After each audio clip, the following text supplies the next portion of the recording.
Les JO de Paris terminés, l'heure du bilan a sonné pour nos 13 athlètes qui étaient du côté de Paris pour représenter la Côte d'Ivoire.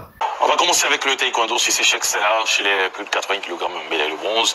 Rugby chez les moins 67 kg, éliminé au repêchage. Astan Batili, plus 67 kg, éliminé également au repêchage. Et puis en bas, j'étais un coup d'œil sur l'athlétisme. Jessica Agbaï, 8e de finale du 200 mètres. Marie-Josée Talou, 8e plutôt. 8e d'abord, Jessica Agbaï, 8e en finale du 200 mètres. Marie-Josée Talou également 8e, mais cette fois-ci au niveau du 100 mètres. Maboudou Koné, demi-finaliste du 200 mètres, éliminé en série du 100 mètres, relais 4x100, disqualifié en série. Atu Sissegé, éliminé en série du 100 mètres. Chakana Traoré, éliminé en demi-finale du 200 mètres.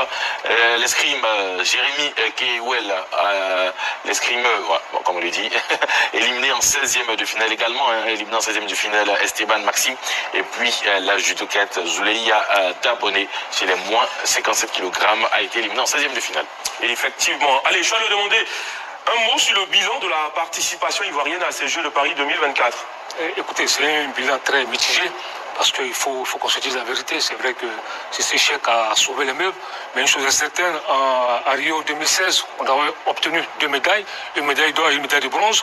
En 2021, à Tokyo, on a obtenu une seule médaille, la médaille de bronze, et à Paris, une seule médaille. Donc, il n'y a pas eu, on n'a pas battu notre propre record en termes de participation, et puis il y a eu de grosses déceptions. Quand tu vois un peu Rugby qui était une chance de médaille qui vraiment était méconnaissable à Paris, quand tu vois un peu Talou Smith qu'on attendait aussi et qui a été éliminé, je pense que dans l'ensemble il y a eu vraiment des déceptions. Maintenant, quand tu regardes aussi forcément une fille comme Jessica Agbaï, quoi qu'on dise, une première participation à la dispute de la finale du 200 mètres, c'est quand même important. Et puis, je pense aussi que Namoudou connaît, c'est vrai, elle aussi, c'est vraiment... Demain, si elle est dans de bonnes conditions, elle peut aller très haut. Et puis, il y a aussi une déception à Atu Sissegé. Ça, il faut le dire aussi sur le 100 mètres. Moi, j'attendais un peu plus de lui, mais malheureusement, il n'a pas été à la hauteur. Donc, je pense que c'est un bilan mitigé à mon égard, parce que Cissé Cheikh, c'est sans doute l'arbre qui cache la forêt. Allez, bilan mitigé, l'arbre qui cache la forêt pour la Côte d'Ivoire. Coach Niamien Badoux, un mot sur la performance, sur le bilan des athlètes ivoiriens. Je dirais, pour ce que Serlo a dit, je suis à sa suite. Effectivement, on est resté constant pratiquement. Depuis, il n'y a pas 2016, on a eu 2 médailles. Nous sommes restés constants. 2020, une médaille de bronze. 2024, une médaille de bronze. Donc la Côte d'Ivoire est restée performante. Ce que je peux dire, on a du boulot. Nous avons assez de boulot pour pouvoir aller de l'avant, en fait. Voilà, c'est un peu ça. Allez, Ibrahim Diomandé, un double champion de Côte d'Ivoire 2020-2021. Un mot sur la performance et la participation des Ivoiriens à ces Jeux de Paris 2024 avec un regard bien sûr sur l'athlétisme. Je dirais soutenir un peu les propos de Serlo Diomandé. Comme il a dit que c'est comme on n'a pas progressé au niveau des médailles. 2 médailles au niveau de Tokyo au Rio de Janeiro. Une médaille à Tokyo et puis une médaille de bronze aussi à Paris. Il n'y a pas grand changement. Mais au niveau collectif, en athlétisme, je dirais que ça n'avait pas été un résultat satisfaisant. Mais au niveau individuel, on peut prendre, comme il a dit, Jessica, faire une finale de 200 mètres aux Jeux Olympiques.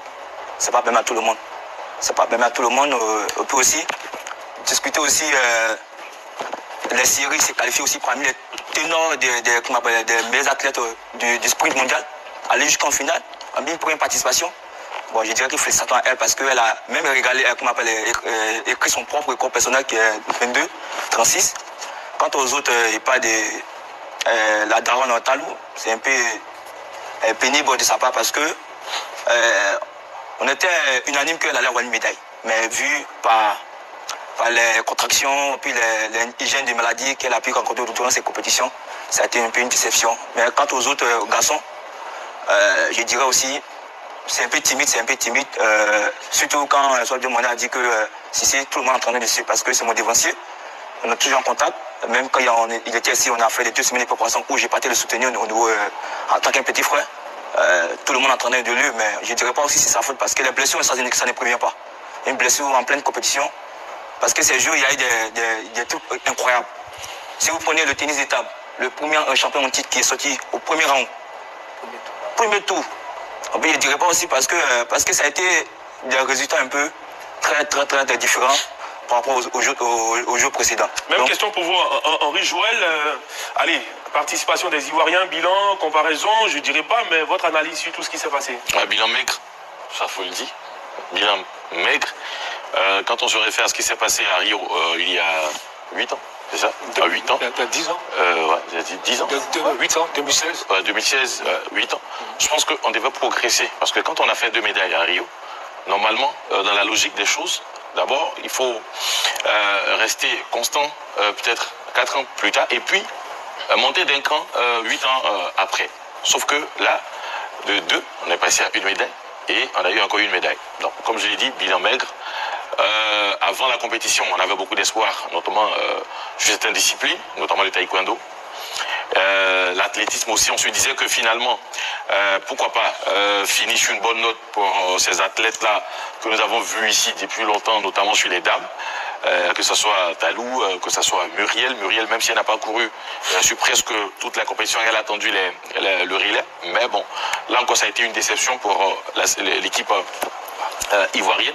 C'est pour ça que je dis, c'est un bilan maigre. Maintenant, les leçons à tirer, je pense que voilà, au fur et à mesure, quand l'émission va avancer, on va essayer de revenir là-dessus. Sinon, pour moi, c'est pas bon. Quelles sont vos déceptions côté ivoirien, si on le demandait? Écoutez, forcément, je vais parler de Ruth Bagui. Pour moi, qui était quand même une des chances de médaille au niveau du taekwondo, puisque quand même elle est championne du monde, au niveau de sa catégorie. Et puis pour moi, elle a été une déception. On va parler de Talou, on va revenir sur Talou. C'est vrai qu'elle a fait la finale du 100 mètres, mais on sait déjà que c'est maintenant une tradition pour elle de disputer les finales. On attendait qu'elle puisse sortir vivante, obtenir elle sur le podium. Malheureusement, ça n'a pas été le cas. Et puis, il y a eu Arthur Cissé-Gueux, sans doute. Et puis, je pense que pour moi, ça a été là mes déceptions. Parce que quand tu vois l'escrimineuse Maxime Isabelle qui a été éliminée en 16e de finale par la Française Pauline Rabier 15-7, bon, ça, je pense qu'on ne misait pas trop sur elle. Au judo, il y a aussi peut-être une déception d'abonner Zouleya qui a été défaite par Ippon à 10-0. C'est quand même un gros score face à Mina Nova. Et puis en escrime, aussi cette élimination au fleuret masculin de Jérémy Fafa. Je pense que ça a été là aussi une des déceptions. Mais en gros, je pense que c'est Ruth Bagui qui a été franchement pour moi l'énorme déception pour moi de ces JO.